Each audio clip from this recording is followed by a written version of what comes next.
All right.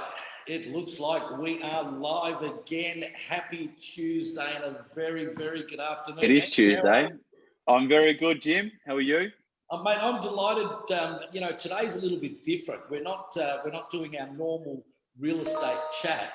We thought this week that, and we will do that later in the week, of course, but we thought that we'd do a bit of a chat more about community and engaging with some of our friends and clients that happen to run other businesses in the area. Correct. So, Andrew, we've got a special guest, and how about you do the big introduction?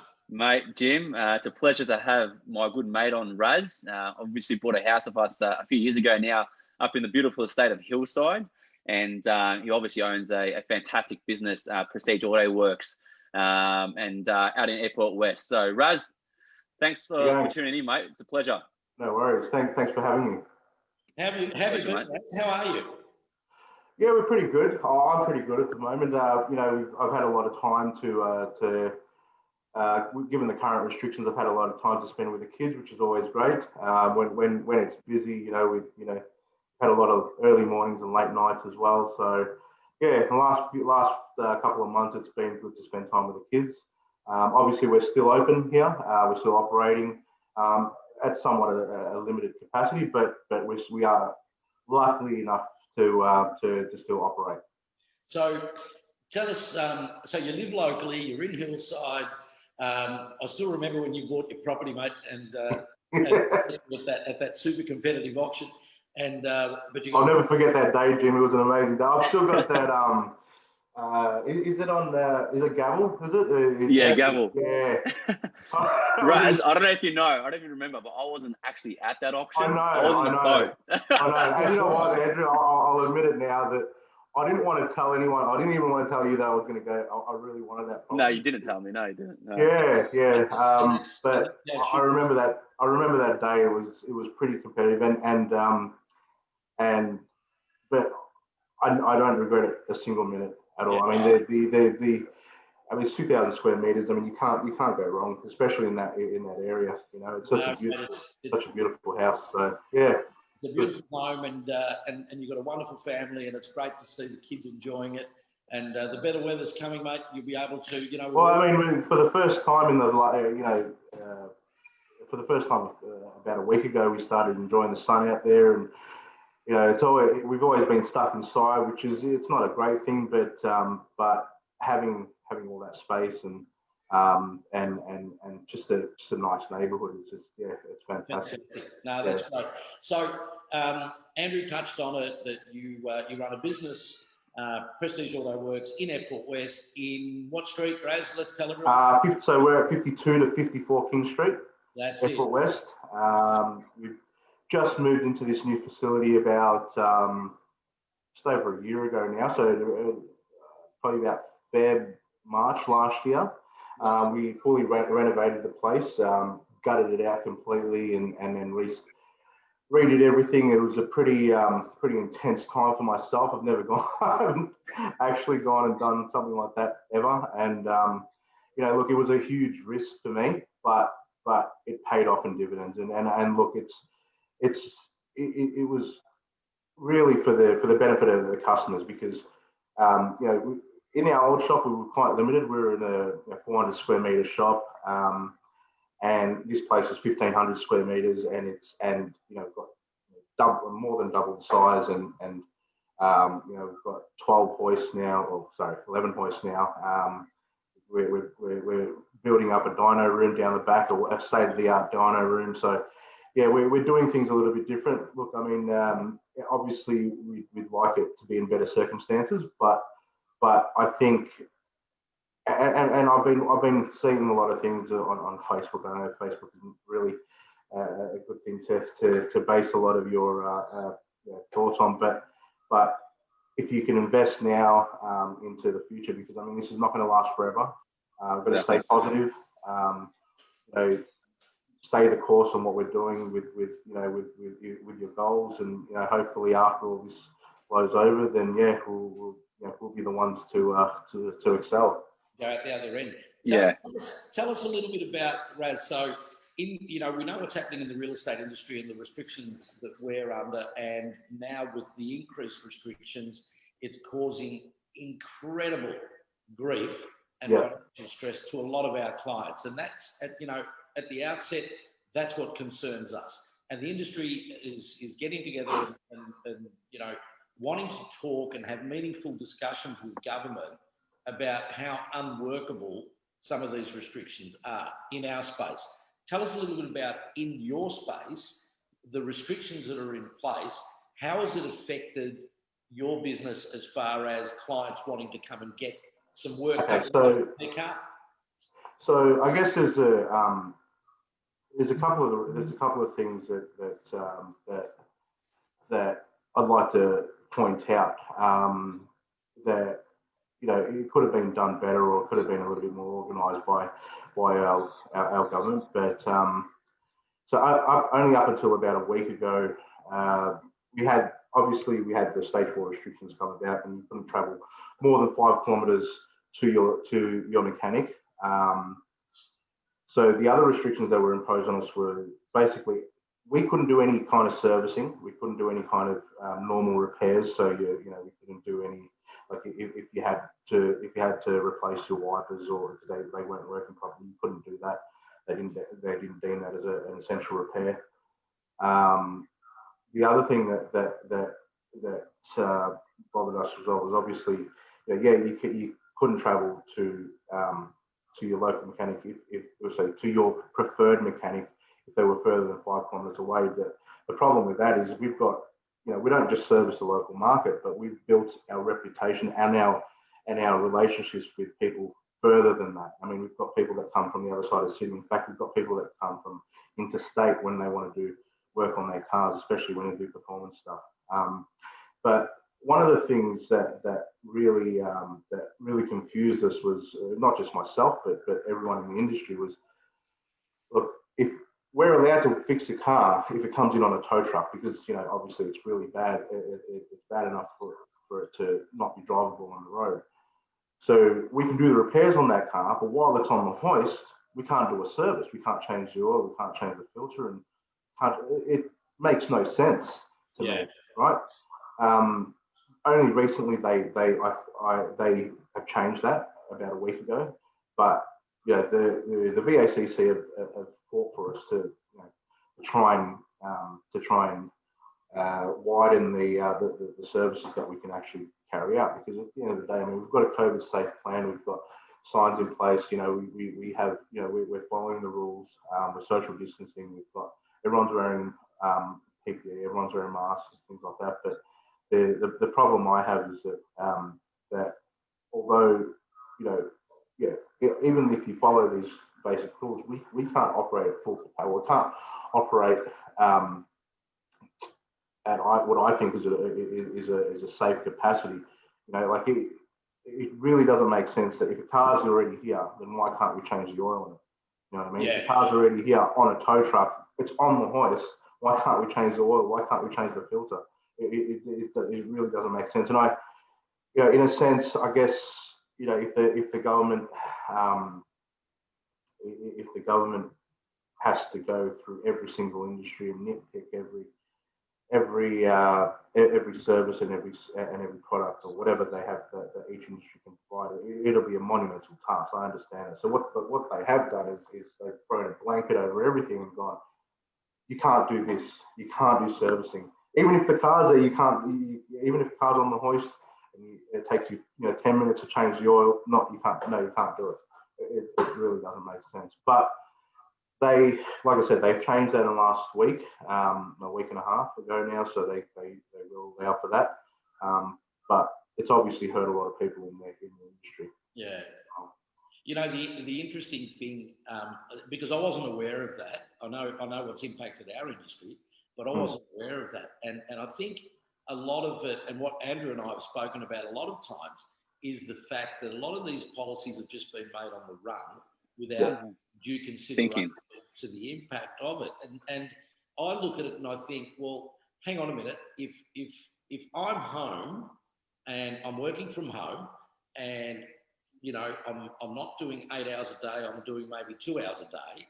What a fantastic time for me to be able to catch up on things, go and get my car serviced, following COVID safe procedures, keeping your business going, because it's not just your business. You happen to do maintenance and service on cars, but you buy supplies, you buy brakes, you buy tires, you buy oil, you buy filters. Well, you just got to keep, basically it's about keeping the economy flowing, right? And I see that. I look at it as an overall view of the economy. I mean, I'm so glad that the although it's got nothing to do with my industry directly, but I'm so glad that the construction industry has some capacity to work, because yes, we've got we've got quite a few customers that are in construction, but money still needs to flow throughout our economy. It has to come from somewhere. If we shut everything down,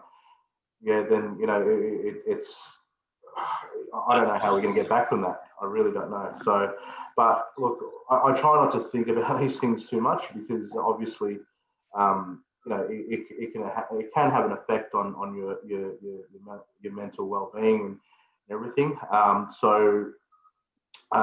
guess what I'm trying to do now is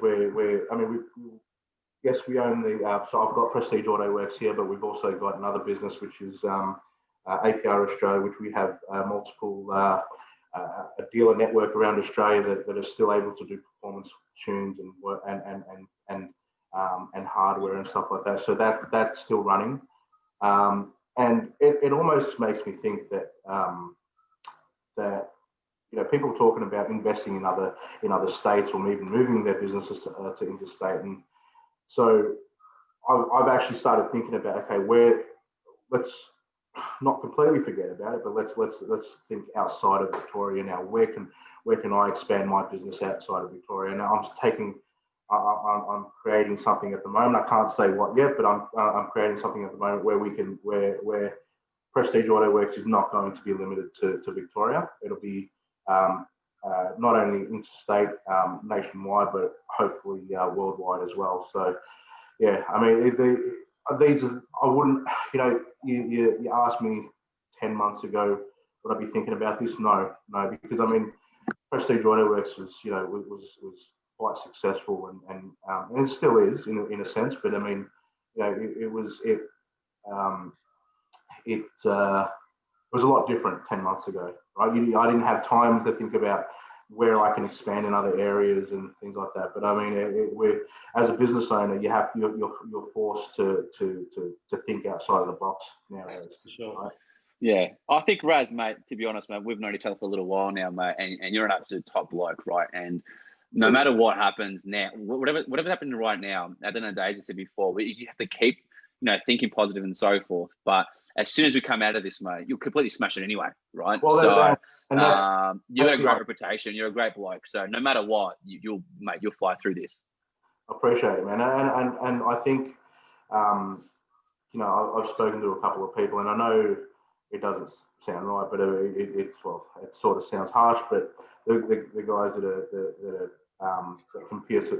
can persevere through this and get through these tough times, they're the ones that are going to kill it later on. Like we're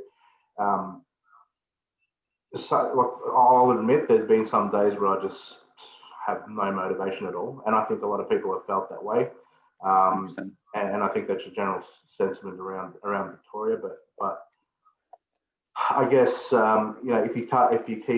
if you keep thinking that way, you just spiral downwards, and you can't. You're just blinded by not only not only the negativity and everything, but I guess you can't think about what other opportunities that are out there, because there's still quite a few opportunities. I mean, it's you just got to go out and grab them, because the economy, yes, has stopped in Victoria, but it hasn't stopped around Australia. It hasn't stopped around the world. There's still things, there's still money to be made. There's still opportunities there. So, that's why you got to think outside the box. Raz, I've got to tell you, just sitting here listening to you, my mantra has always been that through adversity comes opportunity, and something that I share with all of our people, whether it's our partners, staff, stakeholders, anybody that we do business with and that's involved with us, I always share with them. And I said at the start of this pandemic, when it first hit in March, that none of us knew what it was going to look like. If you think back to March, as recently as the third week in March, we were still taking our families out for dinner. We were still going to restaurants. We were going to Crown, having a bite to eat, all the rest of it. And then this hit. Now, we all knew at that point in time that we were going to be battered, that we were going to be bruised, and we didn't know what it was going to look like coming out. And just when we thought we were going to have a little bit of light at the end of the tunnel, we got shut down again. But the reality is, and the one thing that stood out to me, and I hope viewers picked it up as well from listening to you talk, is that entrepreneurial spirit, you can't beat it. And the fact that you know, it's given you the opportunity, as it has to us and to others, to sit back and have the opportunity to have a bird's eye view of our business and the world, and think outside of what we do just in Hillside, Taylors Lakes, Airport West, and our little world, and think of what's happening. And you and I share a common interest, Raz, in a car club that we're involved with. And you think of some of the people that we've met through that, and we think of it, and we think we've got friends that have become friends that run that make pasta. You know, we've got Billy Quayle at Veta Pasta. We've got Stan Costas in the cabinet making business. You know, we've got people in photography. We've met so many people in different businesses. And I think the important thing, Raz, during this time is that we do reach out and we do keep in touch, and we do check in on one another, mate. And we just check in and make sure we're all okay. Yeah, exactly. You know, I do speak regularly to our local other workshops. So we've got, like I said, we've got APR Australia, which has a network of dealers around Australia, but also in Victoria. A lot of people are trying to keep a happy face about it all in Victoria, but I mean, we're all in the same boat, right? But what gives me a little bit of hope as well is that the rest of the economy hasn't stopped. So the rest of Australia really hasn't stopped. I've spoken to other workshops around Australia, and you can say, look, it's like they're only workshops, they're only mechanic shops, but we're all part of this huge economic ecosystem. So if whatever happens in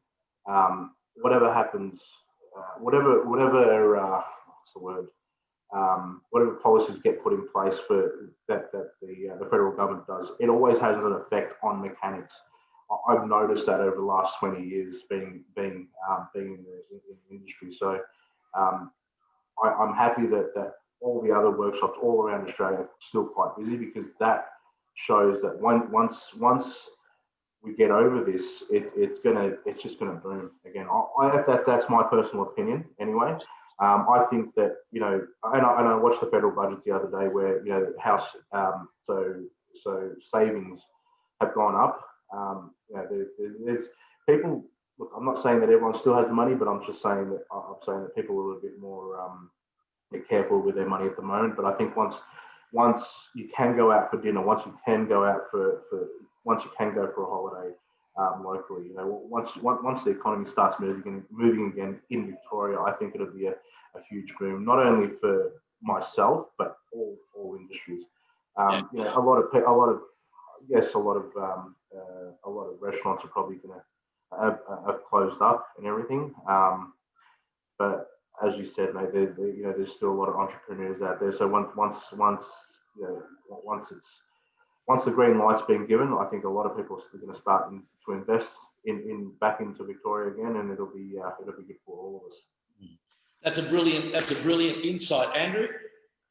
Yeah, I 100% agree, Jim. I'm just sitting back listening to him, and you know, we can, you know, take something out of any industry, right? So whether we're in real estate or not, obviously Raz is in obviously the motor industry, but you know, exactly what he said, there's always opportunities out there. But one thing for me, I look at it and say, you know, you're spot on, Raz. There's other industries that obviously are feeling it a bit more than obviously other people at the moment. But I really believe if you work hard right now, right, you implement new strategies into any business, you're gonna, when it comes out, you know, where we can actually go back to a normality, we'll fly, right? But you have to take the risk now, and you have to think differently now. If it's too late to do it once we're out of this, it's too late, because other people have already done it, right? So if you think of new strategies right now and you implement those and think about them, and as Jim just said before, right, you sit back and just take a bird's eye view on your business and implement new things that's going to help us in our business, but also help our clients. Then yeah, 100%, mate. Once we get out of this, we'll do well. All right, so gentlemen, I think it's time we wrap it up. Raz, we want to say on behalf of Andrew and myself, thank you for joining us, mate. It's wonderful. You know, it's just great to get a different insight into what's happening in a different space. So, mate, we thank you for joining us. It's wonderful to have you on board. To anybody that's watching, when you are able to get your car serviced and any maintenance, and particularly any performance stuff, if you want to make your little Hyundai go like an AMG Mercedes, Raz is the man to go and see. We're happy to pass his details on. But Prestige Auto Works in Airport West, mate, thank you for joining us. Best regards to your family. Stay safe, stay well, and we will catch up with you soon. Thanks, Jim. Thanks, Andrew. Appreciate it, mate. No, anytime, boys. Stay safe. We'll speak to you soon. Good on you guys. All the best. Thanks. Take care. See you guys. Bye.